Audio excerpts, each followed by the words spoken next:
प्रभु यीशु मसीह के मधुर और मीठे नाम में आप सबको जय मसीह की।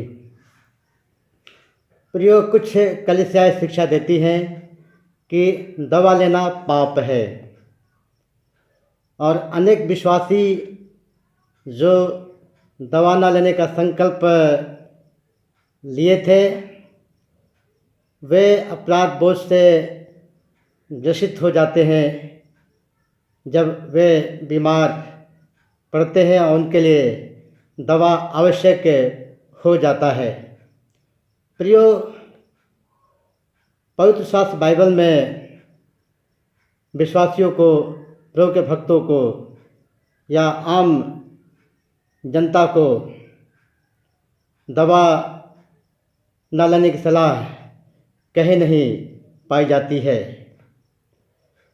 अनेक प्रभावशाली औषधियाँ जड़ी बूटियों का एक निचोड़ है जो हमारे स्वास्थ्य के लिए, शक्ति के लिए परमेश्वर ने पहले से ही उत्पन्न किया है, ताकि हम उनका इस्तेमाल करें और हम अच्छा स्वास्थ्य पाएँ और बल और शक्ति और ताकत पाएँ।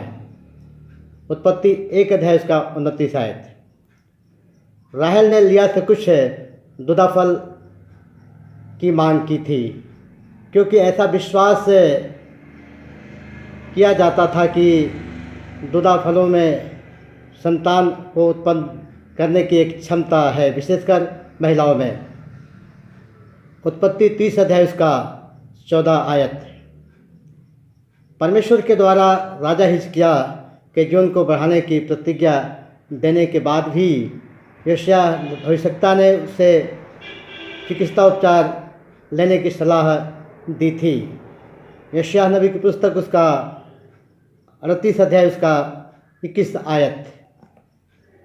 प्रभु यीशु मसीह ने बीमारों को चिकित्सा को उचित ठहराया। मत्ती 9 अध्याय उसका 12 आयत।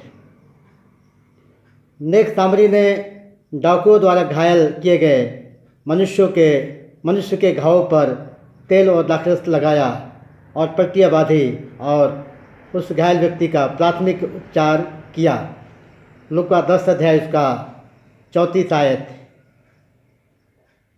लूका विश्वासियों तथा सेवकों को प्रेम पूर्वक चिकित्सा दिए जाने के कारण एक प्रिय चिकित्सक, प्रिय वैद्य माने गए। कुलुस्सियों की पत्री 4 अध्याय उसका 14 आयत। पौलुस ने तीमुथियुस को पेट की पुरानी तकलीफ के कारण थोड़ा द्राक्षरस लेने की सलाह दी थी। पहला तीमुथियुस 5 अध्याय उसका 23 आयत। राजा आसा ने बीमारी में केवल चिकित्सकों की ही शरण ली। यह उसकी एक बड़ी भूल थी। उसे अपने निदान के लिए पश्चाताप करना चाहिए था। दूसरा इतिहास 16 अध्याय उसका 12 आयत।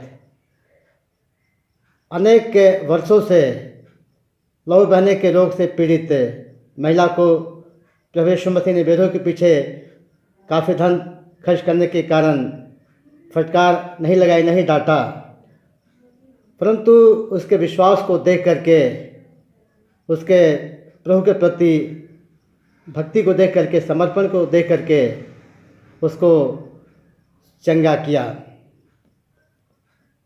प्रियो, मसीही चिकित्सालयों में प्रार्थना और विश्वास और चिकित्सा एक साथ किया जाता है। क्या चिकित्सक, वैद्य, डॉक्टर परमेश्वर की तरफ से एक आम जनता के लिए वरदान नहीं है? वरदान स्वरूप है। यिर्मयाह 8 अध्याय इसका 22 आयत। प्रियो, ऐसे बहुत से शल्य चिकित्सक हैं जो अपने ऑपरेशन कक्ष में जाकर के मरीज का इलाज करने से पहले प्रार्थना करते हैं और प्रार्थना करने के बाद वो मरीज का इलाज करते हैं, और वे विश्वास करते हैं कि इलाज तो मैं कर रहा हूँ, पट्टी तो मैं बांध रहा हूँ मरीज पर, परंतु चंगाई करने वाला परमेश्वर है। प्रियो, अनेक विश्वासी स्त्री पुरुष दवा नहीं लेते हैं। यह एक प्रशंसनीय विश्वास है, परंतु प्रियो हमें ये भी जानना है कि हर एक का विश्वास का स्तर अलग अलग पाया जाता है, और यदि जिसका विश्वास का स्तर यदि प्रभु में थोड़ा है, और यदि एक विश्वासी उसको सलाह दे रहा है कि आप दवा ना लें, तो एक ऐसा समय आ सकता है, उसके लिए एक परीक्षा की घड़ी आ सकती है कि उसको दवा लेना पड़ सकता है।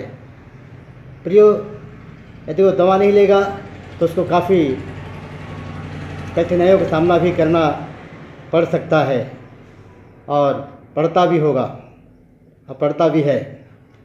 प्रियो, हमें अपने विश्वास, विशेष चंगाई पाने के लिए जो विश्वास है, दूसरों पर ज़बरदस्ती थोपा नहीं जाना चाहिए।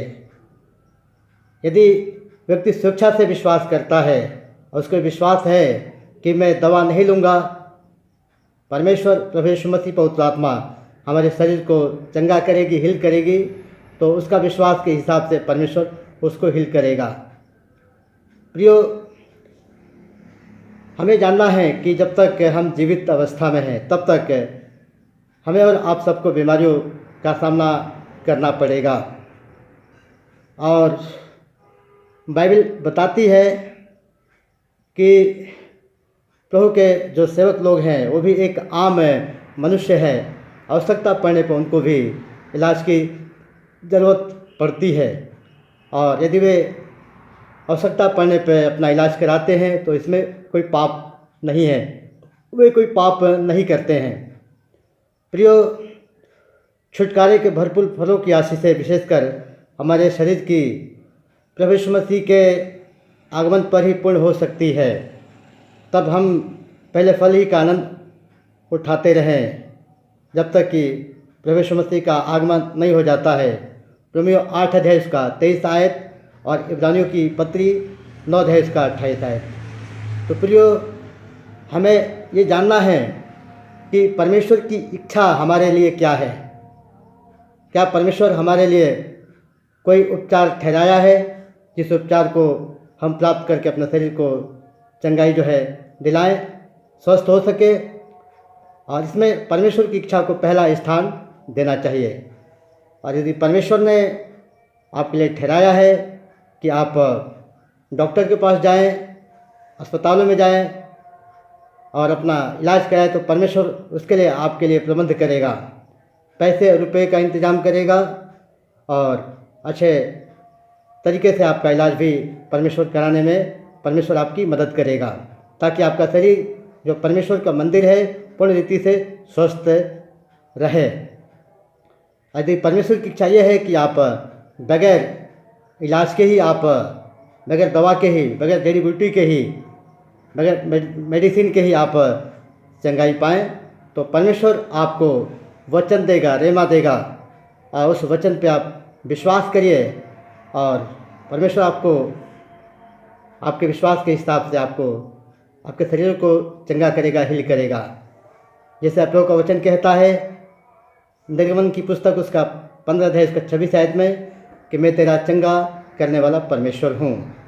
प्रियो, हमें अपने शरीर के चंगाई को पाने के लिए परमेश्वर की इच्छा को हमें प्रथम स्थान देना चाहिए।